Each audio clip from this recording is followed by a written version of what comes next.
पिछले 10 सालों में ये सरकार जो है, ये सबसे पहले इनका वायदा हरियाणा के लिए था कि हम स्वामीनाथन आयोग की सिफारिशों को लागू करके और किसानों को उचित एमएसपी का लाभ देंगे, लेकिन वैसा कुछ हुआ नहीं। और जब किसान आंदोलन हुआ, उसके बाद दूसरा जो किसान आंदोलन हुआ, उसमें जो दमन प्रशासन के द्वारा किया गया, उसने इन किसानों को आंदोलित किया है ज्यादा, और उसकी वजह से नाराजगी ज्यादा है, एक बात। दूसरा कारण जो है बेरोजगारी है। आज हरियाणा बेरोजगारी में देश में सबसे ऊपर के स्थान पे है, और युवा वर्ग को जिन्होंने जिस प्रकार से समर्थन भारतीय जनता पार्टी को दिया था, और ये अपेक्षा थी कि ये नई नीतियां आएंगी और उनके लिए अवसर बनेंगे, लेकिन सबसे बड़ा कुठाराघात तो अग्निवीर योजना का हुआ, क्योंकि हरियाणा से बहुत मात्रा में लोग, बहुत संख्या में युवा वर्ग सेनाओं में जाते हैं, सुरक्षा बलों में जाते हैं। आज ये है कि हरियाणा के लोग, आपने शायद देखा होगा, कुछ दिन पहले रोहतक में एक मीटिंग की गई थी जिसमें युवा वर्ग के बच्चे बैठे थे, और उन्होंने अपने आप को ऑफर किया था गाजा जाने के लिए।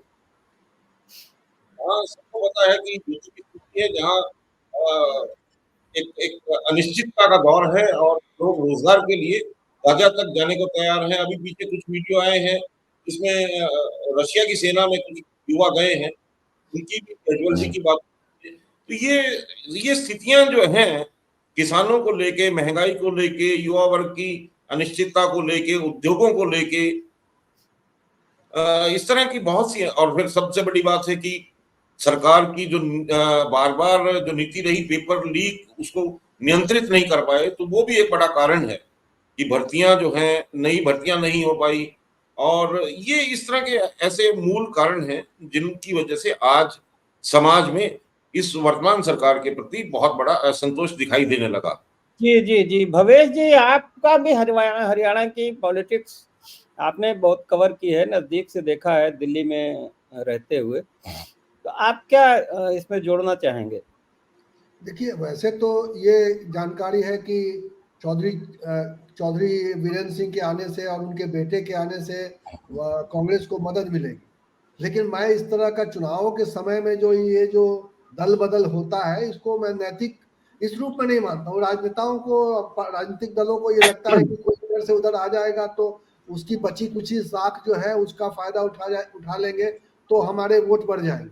तो उस लिहाज से कांग्रेस का ये फैसला सही है कि, लेकिन 10 साल तक आप समझ लीजिए कि वो भारतीय जनता पार्टी की सेवा करते रहे, 10 साल तक कांग्रेस के साथ दगाबाजी की, और अंतिम में आ जाते हैं और अंतिम में कांग्रेस खुले बाहों से उसका स्वागत करने लग जाती है और ये कहती है कि ये छोटू राम के नाती हैं, ये इनका यहाँ दबदबा है। लेकिन असलियत इसके पीछे ये है कि उनके बेटे को शायद टिकट, ऐसा लग रहा था कि हिसार से उनको टिकट रिपीट नहीं किया जाएगा, तो ये जो चैलेंज उनके सामने आया तो उनको अब नजर आने लगा कि भाई वो जेजेपी जो है वो साथ नहीं रहना चाहिए। आप जेजेपी के साथ रहे, आप सरकार चलाते रहे, आप सत्ता की मलाई चाटते रहे, सब कुछ करते रहे, लेकिन अंत समय में जब आपके साथ पर्सनली कुछ पार्टी में, जिस पार्टी में आप मलाई चाट रहे थे, वहां पर सब कुछ ठीक चल रहा था आपके हिसाब से, और अचानक वहां ठीक नहीं चल रहा है तो आपको पाला बदल देते हैं। तो भाई दूसरे तरफ में मजबूर लोग बैठे हैं, उनको लगता है एक एक वोट हमारे लिए इम्पोर्टेंट है। जहां पर 10 की 10 सीटों, सब सीटें पिछले चुनाव में भारतीय जनता पार्टी के खेमे में चली गई थी, भारतीय जनता पार्टी के पाले में चली गई थी, तो उसमें से अगर इनकी मदद से, ऐसे दल बदलुओं की मदद से कुछ मदद मिल जाए पार्टी को, कुछ थोड़ा सांस लेने की वक्त आ जाए हरियाणा में, तो ये राजनीतिक फैसला है उनका और राजनीतिक विरोध है उनका। लेकिन देश की जनता को मुझे लगता है धीरे धीरे ये ऐसे दल बदल, चुनाव के समय में दल बदल और चुनाव के समय में ऐसी ऐसी बड़ी बड़ी बातें कि राम मंदिर, क्या राम मंदिर पर मैं सुन रहा था उनका प्रवचन चौधरी वीरेंद्र सिंह का, जो 10 साल तक भारतीय जनता पार्टी की सेवा करते रहे। अब वो चौधरी वीरेंद्र सिंह क्या कह रहे हैं कि राम मंदिर कोई भाजपा का थोड़े है। तो एक दिन में इनके विचार बदल जाते हैं। तो ऐसे लोगों को देश की जनता, ठीक है, उनके कुछ समर्थक होते हैं जो उनके साथ जुड़े होते हैं और जो जिधर रहते हैं उधर से उनको जो भी सहयोग हो पाता है अपने लोगों तक पहुंचा देते हैं, इसलिए उनकी साथ, उनकी पूछ, उनकी वक़्त बनी रहती है। लेकिन ये मुझे लगता नहीं है कि भारतीय राजनीति के लिहाज से ऐसी चीजों को अब धीरे धीरे भारत में जो राजनीति बदल रही है तो ये चीजें भी बदलनी चाहिए। जनता को ऐसे लोगों को रिजेक्ट करना चाहिए। देवकी नंदन जी, ये हरियाणा और हमारे पश्चिमी उत्तर प्रदेश की राजनीति काफी एक दूसरे को इन्फ्लुएंस करती रही है। एक जमाने में तो चौधरी देवीलाल इधर के भी बड़े नेता होते थे, चरण सिंह भी का भी प्रभाव था पूरा हरियाणा, राजस्थान और ये सब। आपको क्या लगता है कि हरियाणा में जो असंतोष है किसानों में, या जो थोड़ा बदलाव हो रहा है रिवर्स, उसका असर यूपी पे भी पड़ सकता है, वेस्टर्न यूपी पे? आपके ये म्यूट है, म्यूट। ये बिल्कुल पड़ सकता है, लेकिन उससे पहले हमको ये समझना होगा कि आखिर भारतीय जनता पार्टी हरियाणा को लेकर के इतनी परेशान क्यों है, इतनी चिंता में क्यों है। दरअसल जैसे ही लोकसभा का चुनाव खत्म होता है, उसके कुछ ही महीने के भीतर ही जो है विधानसभा का भी चुनाव होता है। 2014 में लोकसभा हुआ, 2019 में लोकसभा हुआ, तो विधानसभा का चुनाव अभी नजदीक है। पिछले 2 बार से लगातार वहां पर भारतीय जनता पार्टी जीतती रही है, लेकिन 2019 में जो बीजेपी जीती, हालांकि 10 की 10 सीटें बीजेपी जीती, लेकिन जो विधानसभा में उसका जो परफॉर्मेंस था वो बहुत खराब हो गया 4 ही महीने बाद। 58.5% वोट जो है भारतीय जनता पार्टी को मिला था जब 2019 में वो चुनाव लड़ रही थी लोकसभा का, और 20% से ज्यादा, करीब 21% वोट शेयर उसका गिर गया विधानसभा चुनाव में। तो 21% का फॉल 4 महीने के भीतर, ये बहुत बड़ा साइन था। लेकिन चूंकि मनोहर लाल खट्टर जी मुख्यमंत्री बन चुके थे, इस वजह मुख्यमंत्री उनको बनाना था, मोदी जी के वो मित्र हैं, इसकी वजह से उनको हटाया नहीं गया। लेकिन जैसे ही लोकसभा चुनाव नजदीक आया, मनोहर लाल खट्टर जी को हटाया गया और एक सैनी बिरादरी के एक व्यक्ति को चीफ मिनिस्टर बनाया गया। वहां पर हरियाणा में कहा जाता है कि सैनी बिरादरी का भी बहुत अच्छा प्रभाव, हालांकि बहुत ज्यादा नहीं है लेकिन प्रभाव है उनका।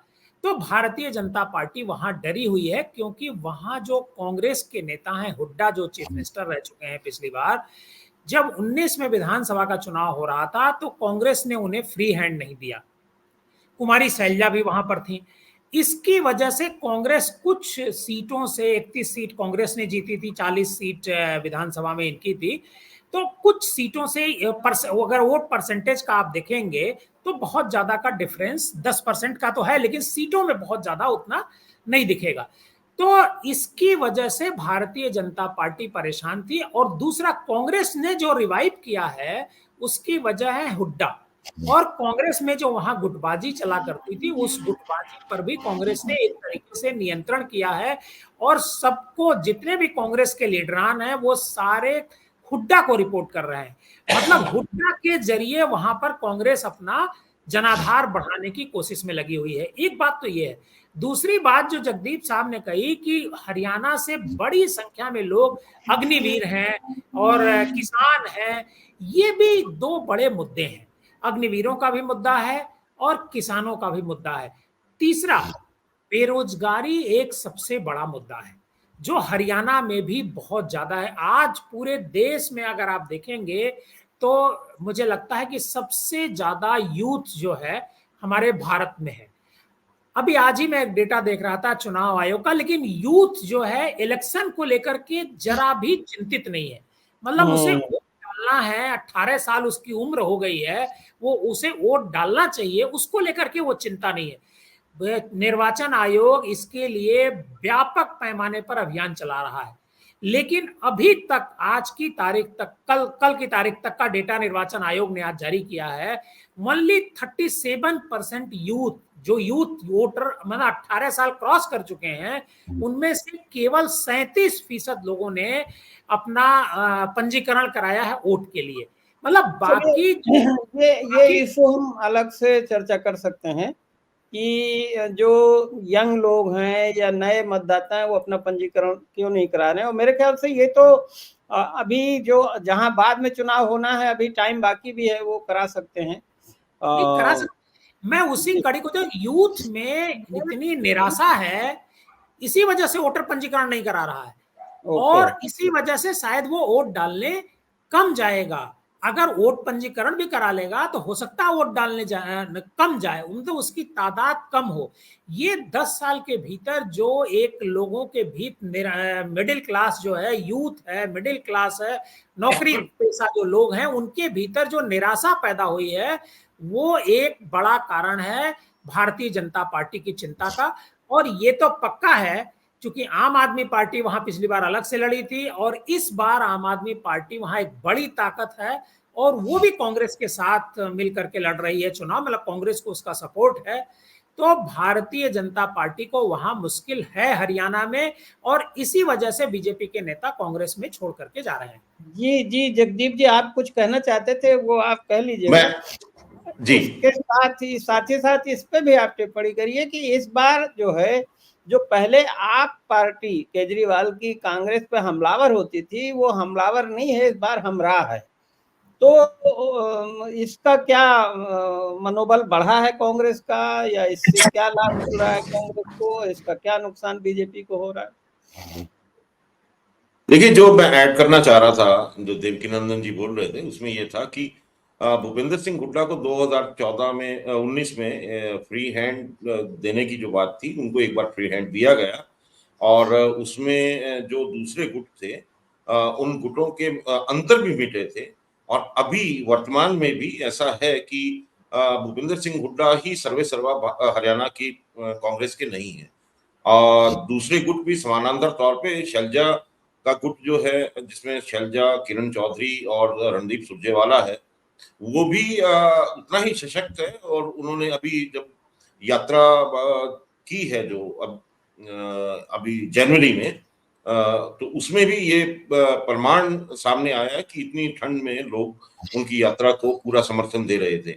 रही बात ये कि जहां तक वीरेंद्र सिंह की बात है, हुड्डा है या किरण चौधरी हैं या शैलजा हैं या रणदीप सुरजेवाला हैं या अन्य कोई भी हैं, उसमें अहीरवाल के जो ये राविंदर जीत जी हैं, इनका भी मनमुटाव के चलते ही ये भारतीय जनता पार्टी में चले गए थे। तो इस तरह से देख रहे हैं कि अभी वर्तमान में कांग्रेस एकजुट होने की तरफ आगे बढ़ रही है, क्योंकि उनको लगता है कि जो परिस्थितियां हरियाणा में 2019 में थी, उससे भी ज्यादा अलग परिस्थितियां अब 2024 में हो रही हैं, और कांग्रेस के लिए पूरे हरियाणा में बड़ा अवसर है सत्ता की प्राप्ति का।